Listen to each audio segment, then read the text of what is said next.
Okay, so today I wanted to talk about something I've been struggling with, and that's this question of to bear up or put up.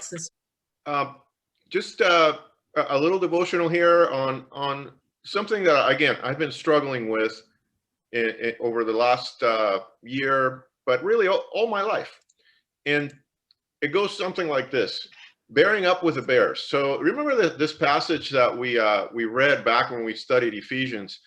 And Paul tells the Ephesians, I urge you to walk in a manner worthy of the calling to which you have been called, with all humility and gentleness, with patience, bearing with one another. And we're going to focus on that phrase, bearing with one another in love. And then the point is eager to maintain the unity of the Spirit and the bond of peace. And since we're doing Proverbs in Sunday school, I thought, hey, let's bring in a couple of Proverbs that talk about this too. Proverbs 17:9 says, whoever covers an offense seeks love, but he who repeats a matter separates close friends. So here we have a contrast with Ephesians, where it's Ephesians is talking about being eager to maintain the unity. That's why we bear with one another.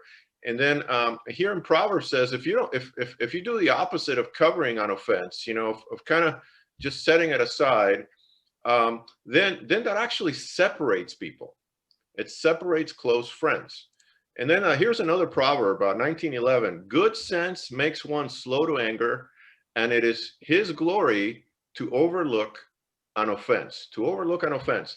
And so I've always taken passages like these and just said, you know what? Just be the bigger person when somebody kind of offends you or something is wrong, but it's not a big deal. Just kind of let it be. Just let it roll up your back. You've heard all the expressions, right? Be like a duck, and it'll just kind of go away. This too shall pass type of attitude. But does this really mean that we put up with everything and anything? And namely that we let offenses and hard feelings fester, kind of build up in us. So here I want to put up a warning.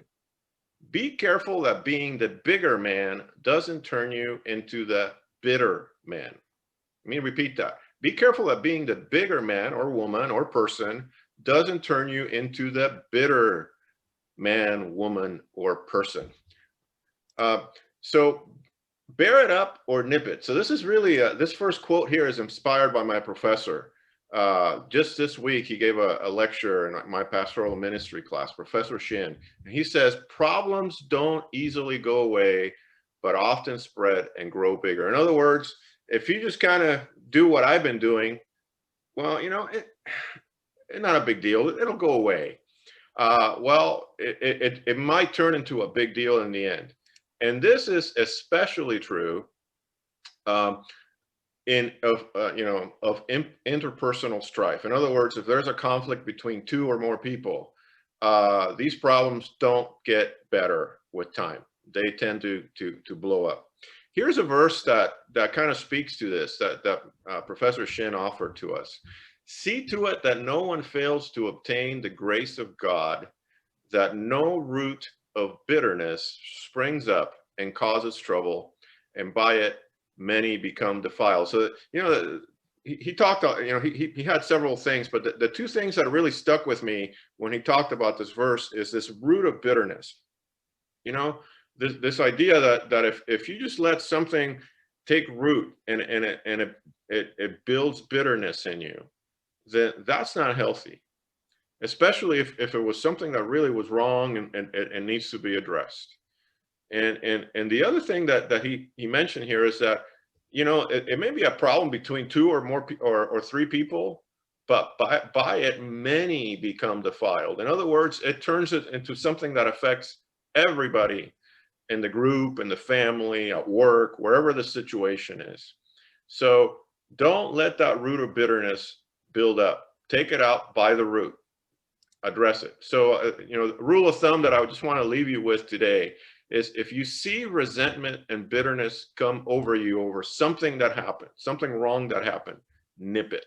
Don't just bear it. Part of bearing with one another in the full context of the New Testament involves the advice that Christ gives us in Matthew 18:15. You know, go one-on-one with a person and try to resolve the issue. And then if that doesn't work, then there's a process that the rest of those verses after verse 15 there give. So again, rule of thumb, if you see resentment and bitterness come over you and build, don't let it. Nip it. Pull it by the root. All right, so that's kind of what I have for today.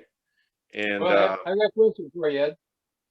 On that Proverbs 17:9, how are you interpreting the word cover?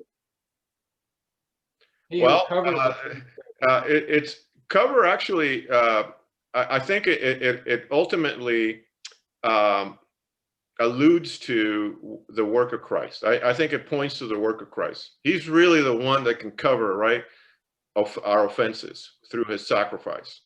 And so we as his followers are supposed to look to him and have that same attitude, the same mindset that he has to cover the offense. But how did Christ cover the offense? Did he just say, you know, this is going to kind of go away, I'm just going to look the other way and pretend that it's not there, or just not, you know, think that it's not a big deal? No, it was a big deal. And he took action to cover it. So we, you know, again, the full context is we take action to cover those offenses. So, and that's part of bearing with one another.